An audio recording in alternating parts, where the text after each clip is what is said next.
कभी ऐसा हुआ है कि किसी मुश्किल सवाल पर घंटों से सिर खपा रहे हों और फिर अचानक जैसे कहीं से बिजली कौंधी हो, दिमाग में जवाब आ जाता है? हाँ, वो आहा वाला पल। या जैसे आर्किमिडीज चिल्लाए थे, यूरेका। बिल्कुल। आज हम उसी पल की दिमागी जासूसी करने वाले हैं।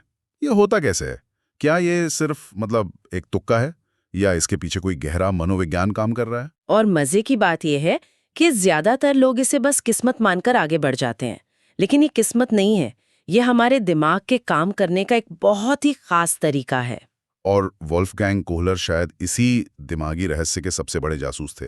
तो आज की हमारी पूरी बातचीत उन्हीं के सूझ या अंतर्दृष्टि के सिद्धांत पर है। जिसे अंग्रेजी में इनसाइट लर्निंग थ्योरी कहते हैं। हाँ, और हमारे जो स्रोत हैं वो खास तौर पर यूपी टेट और सुपर टेट जैसी परीक्षाओं को ध्यान में रखकर बने हैं। तो हम इसे उसी नजरिए से समझने की कोशिश करेंगे। बिल्कुल, हमारा मकसद है कोहलर के इस सिद्धांत की गुत्थी को सुलझाना, ताकि इससे जुड़ी हर बात दिमाग में साफ हो जाए। हम सिर्फ क्या पर नहीं बल्कि क्यों और कैसे पर भी बात करेंगे। तो चलिए फिर इस दिमागी रहस्य की पहली कड़ी से शुरू करते हैं। इस सिद्धांत की जड़ें हैं गेस्टाल्ट मनोविज्ञान में। ये गेस्टाल्ट शब्द ही सुनने में थोड़ा भारी भरकम लगता है। ये है क्या असल में? गेस्टाल्ट एक जर्मन शब्द है। इसका सीधा मतलब है एक पूरा आकार या समग्र रूप। अच्छा, एक पैटर्न कह सकते हैं। हाँ, बिल्कुल। इस विचारधारा का एक ही मूल मंत्र है, और ये एक लाइन बहुत जरूरी है। The whole is greater than the sum of its parts. पूर्ण अपने अंशों के योग से हमेशा बड़ा होता है। इसे थोड़ा आसान भाषा में समझाएंगी? जरूर। सोचिए, एक गाना आप सिर्फ ड्रम बीट सुने या सिर्फ गिटार की धुन, तो शायद उतना मजा ना आए। ये गाने के अलग अलग अंश हैं, उसके पार्ट्स हैं। हाँ, अलग अलग तो वो बस शोर लगेंगे शायद। सही बात है। लेकिन जब ये सब एक साथ सही तालमेल में बजते हैं, तो जो अनुभव होता है वो इन टुकड़ों के जोड़ से कहीं ज्यादा होता है। गेस्टाल्ट मनोविज्ञान दिमाग के बारे में यही कहता है। वो किसी समस्या के टुकड़ों को अलग अलग नहीं देखता, बल्कि पूरी तस्वीर को एक साथ समझता है। एकदम सही। अच्छा, तो मनोविज्ञान में इस नजरिए को लाने वाले कौन थे और इसमें कोहलर का क्या रोल था? तो यहाँ पर गेस्टाल्टवाद की एक मशहूर तिकड़ी का नाम आता है। पहले थे मैक्स वर्दीमर। वर्दीमर। हाँ, उन्हें इस सोच का जनक माना जाता है। दूसरे थे कर्ट कॉफका, जिन्होंने इस विचार को फैलाया। और फिर तीसरे थे वोल्फगैंग कोहलर। हमारे आज के हीरो। जी, उन्होंने कहा, ये बातें सुनने में तो अच्छी हैं, लेकिन क्या हम इसे साबित कर सकते हैं? उन्होंने ही इस सिद्धांत पर असल में प्रयोग किए और अपने सारे नतीजे 1925 में अपनी किताब द मेंटालिटी ऑफ एप्स में दुनिया के सामने रखे। मतलब एक ने विचार दिया, दूसरे ने प्रचार किया और तीसरे यानी कोहलर ने सबूत इकट्ठे किए। तो अब आते हैं कहानी के मुख्य किरदार पर, वो शब्द जो इस पूरे सिद्धांत का दिल है, सूझ। इसका ठीक ठीक मतलब क्या है? सूझ का सीधा मतलब है आकस्मिक ज्ञान, सडन नॉलेज। ये वो ज्ञान है जो धीरे धीरे या रट्टा मारकर नहीं आता। तो फिर ये आता कैसे है? ये तब आता है जब आप अपनी बुद्धि और समझ का इस्तेमाल करके किसी समस्या को पूरी तरह से देखते हैं और फिर अचानक बिजली की कौंध की तरह समाधान आपके सामने आ जाता है। ये कोई प्रक्रिया नहीं है, ये एक घटना है। वही आहा अनुभव। बिल्कुल। ये सुनकर मुझे सीखने का वो दूसरा तरीका याद आ रहा है जिसमें हम बार बार गलतियां करते हैं और धीरे धीरे सीखते हैं। ट्रायल एंड एरर जिसे कहते हैं। तो ये उसका एकदम उल्टा हुआ? एकदम उल्टा। और ये समझना बहुत जरूरी है, ट्रायल एंड एरर में दिमाग कम और मेहनत ज्यादा लगती है। आप 100 बार कोशिश करते हैं, 99 बार फेल होते हैं और फिर जाके सही तरीका हाथ लगता है। लेकिन सूझ में मेहनत से ज्यादा समझ काम करती है। हाँ, इसमें अंधी कोशिशें नहीं है, इसमें पूरी स्थिति का मतलब एक तरह से विश्लेषण है। और इसी विश्लेषण को साबित करने के लिए कोहलर ने सुल्तान नाम के एक चिंपांजी पर वो मशहूर प्रयोग किया था। उस प्रयोग के बारे में बताइए। हाँ, ये मनोविज्ञान के सबसे प्रसिद्ध प्रयोगों में से एक है और ये कनारी द्वीप पर किया गया था। ये छोटी सी जानकारी भी कई बार परीक्षाओं में पूछ ली जाती है। कनारी द्वीप, ओके। तो कोहलर ने सुल्तान नाम के एक वनमानुष को एक बड़े से पिंजरे में रखा और पिंजरे की छत से कुछ केले लटका दिए। केले इतने ऊंचे थे कि सुल्तान उछलकर उन तक नहीं पहुंच सकता था। और उसकी मदद के लिए, या कहूं कि उसकी बुद्धि को परखने के लिए, पिंजरे में कुछ सामान भी रखा गया होगा, है ना? हाँ, पिंजरे में कुछ औजार बिखेरे गए थे, कुछ खाली बक्से और 1-2 पतली छड़ियां। अब सुल्तान ने वही किया जो कोई भी करता। उसने पहले उछल कूद की, केलों को पकड़ने की कोशिश की। पर वो नाकाम रहा। जाहिर है, अब यहाँ से कहानी दिलचस्प होती है। थक कर उसने एक बहुत ही अजीब काम किया। वो सब कुछ छोड़कर एक कोने में शांत बैठ गया। रुके, ये तो अजीब बात है। मतलब उसने हार मान ली, कोशिश करना छोड़ दिया? देखने में तो बिल्कुल यही लगा, लेकिन असल में यहीं से उसका असली दिमागी काम शुरू हुआ था। वो चुपचाप बैठकर पूरी स्थिति को घूर रहा था। अच्छा। ऊपर लटकते केले, जमीन पर पड़े बक्से, कोने में रखी छड़ियां, वो इन चीजों को अलग अलग नहीं देख रहा था। वो इन सब के बीच का रिश्ता समझने की कोशिश कर रहा था। वो पूरी समस्या को एक गेस्टाल्ट के रूप में प्रोसेस कर रहा था। और फिर आया वो आहा वाला पल। बिल्कुल अचानक, जैसे उसके दिमाग में किसी ने स्विच ऑन कर दिया हो। वो उठा, सीधा बक्सों के पास गया, उन्हें एक के ऊपर एक रखा, उन पर चढ़ा और केलों को हासिल कर लिया। और ये सब अचानक हुआ? सबसे जरूरी बात यही है, ये उसने धीरे धीरे नहीं सीखा। समाधान एक झटके में आया था। ये सुनने में तो बहुत सीधा लगता है, लेकिन इस एक प्रयोग ने आखिर क्या खास बात साबित की? बहुत अच्छा सवाल है। इस एक प्रयोग ने सीखने के बारे में हमारी समझ को बदल दिया।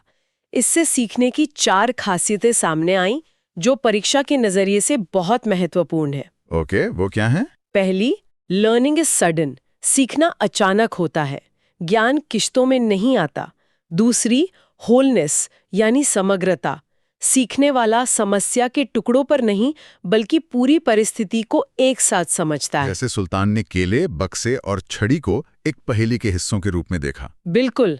तीसरी है परमानेंट लर्निंग, जब कोई चीज रटने के बजाय सूझ से सीखी जाती है तो वो दिमाग में हमेशा के लिए बस जाती है। और चौथी, जो सबसे शक्तिशाली है, वो है ट्रांसफर ऑफ लर्निंग। मतलब एक स्थिति में सीखा गया ज्ञान दूसरी जगह इस्तेमाल करना। हाँ, अगर कोहलर सुल्तान के सामने दोबारा वैसी ही समस्या रखते तो वो इस बार सोचने में वक्त बर्बाद नहीं करता, वो सीधा समाधान लागू कर देता। बंदी थॉर्नडाइक की एंट्री होती है। इन दोनों के सिद्धांतों में क्या मुख्य अंतर है? ये मनोविज्ञान का महामुकाबला है और यहाँ से अक्सर तुलना वाले सवाल बनते हैं। थॉर्नडाइक का सिद्धांत, मतलब वो बिल्ली वाला प्रयोग, हाँ, पहली बॉक्स वाला, वो धीरे धीरे सीखने पर आधारित है। बिल्ली 100 बार गलत लीवर दबाती है, यानी ट्रायल एंड एरर करती है, और बहुत सारे अभ्यास के बाद लगभग संयोग से वो सही लीवर दबाना सीखती है। यहाँ कोई आहा मोमेंट नहीं है। और कोहलर का तरीका इसका ठीक उल्टा है। बिल्कुल।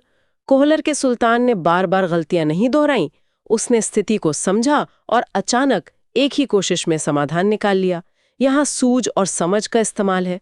तो मूल अंतर यही है, एक प्रक्रिया क्रमिक और मशीनी है, दूसरी आकस्मिक और बौद्धिक। ये अंतर समझना वाकई बहुत जरूरी है। अब सवाल ये उठता है कि सुल्तान के इस कारनामे का हमारी क्लासरूम में बैठे बच्चों से क्या लेना देना है? इस सिद्धांत का शिक्षा में क्या महत्व है? इसका बहुत गहरा महत्व है।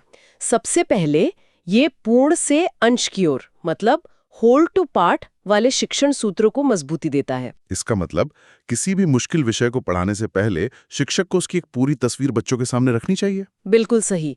फिर उसके छोटे छोटे हिस्सों को समझाना चाहिए। दूसरा, ये छात्रों में रचनात्मकता और समस्या समाधान के कौशल को सीधे सीधे विकसित करता है। ये बच्चों को रट्टू तोता बनाने के बजाय उन्हें प्रॉब्लम सॉल्वर बनने के लिए प्रोत्साहित करता है। और पाठ्यक्रम बनाने में भी इसका कोई रोल है? हाँ, यह पाठ्यक्रम मतलब करिकुलम बनाने में भी मदद करता है, ताकि विषयों को अलग अलग डिब्बों में बंद करके न पढ़ाया जाए, बल्कि उन्हें एक दूसरे से जोड़कर एक समग्र ज्ञान के रूप में प्रस्तुत किया जाए। ये तो बहुत उपयोगी है, पर जैसा कि हमने शुरू में कहा था, परीक्षार्थी इस टॉपिक पर कुछ आम गलतियां करते हैं। वो क्या है? हाँ, सावधान रहना बहुत जरूरी है।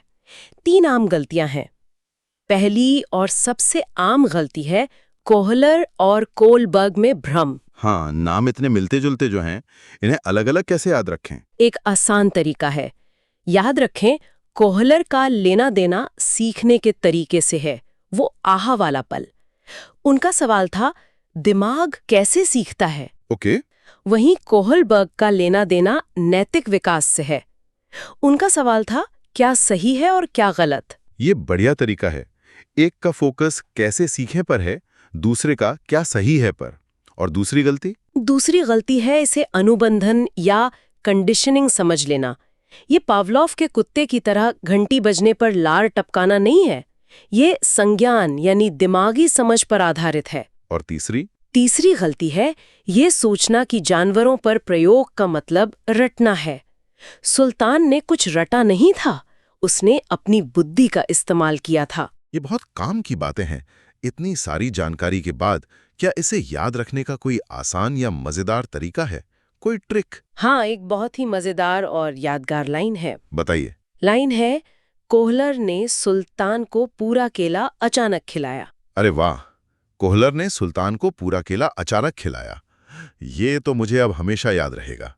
कमाल है, एक लाइन में पूरा सिद्धांत। हाँ, इसमें सब कुछ छिपा है। कोहलर यानी वैज्ञानिक, सुल्तान यानी वो चिंपैंजी। पूरा मतलब गेस्टाल्ट यानी समग्र। बिल्कुल। और सबसे जरूरी शब्द अचानक, ये सूझ या इंसाइट को दर्शाता है। ये एक लाइन चारों मुख्य बिंदुओं को कवर कर लेती है। ये तो सच में एक मैजिक ट्रिक है। अब जब हम चर्चा के अंत की ओर बढ़ रहे हैं तो एक सवाल मन में आता है, क्या ये सिद्धांत हर जगह काम करता है या इसकी भी कोई कमजोरियां हैं? ये एक बहुत जरूरी सवाल है और हाँ, इसकी कुछ सीमाएं हैं। पहली बात, ये सिद्धांत बहुत छोटे बच्चों या शिशुओं पर शायद उतना प्रभावी ना हो, क्योंकि उनमें सोचने समझने की वो क्षमता विकसित नहीं हुई होती। सही। दूसरा, हर समस्या का समाधान अचानक नहीं मिलता। कभी कभी हमें वाकई प्रयास और त्रुटि की जरूरत पड़ती है, खासकर जब हम कोई नया शारीरिक कौशल सीख रहे हों। जैसे साइकिल चलाना या टाइपिंग करना। हाँ, वहां सूझ से ज्यादा मांसपेशियों का अभ्यास काम आता है। तो ऐसा नहीं है कि कोहलर का सिद्धांत थॉर्नडाइक से बेहतर है, बस दोनों अलग अलग तरह के सीखने की व्याख्या करते हैं। तो मतलब सीखने की कोई एक चाबी नहीं है जो हर ताले को खोल दे। तो आज की इस पूरी चर्चा का सार अगर 3 शब्दों में निकालना हो तो वो क्या होंगे? वो 3 शब्द होंगे, सुल्तान, समग्रता और सूझ। सुल्तान, समग्रता और सूझ। कोहलर ने सुल्तान के माध्यम से ये दिखाया कि सीखना हमेशा एक धीमी प्रक्रिया नहीं है। कभी-कभी ये ज्ञान की एक बिजली की कौंध जैसा होता है, जो पूरी अंधेरी समस्या को एक ही पल में रोशन कर देता है। बहुत खूब। ये 3 शब्द इस पूरे सिद्धांत को अपने अंदर समेट लेते हैं। जाते जाते सुनने वालों के लिए एक सवाल छूट जाते हैं।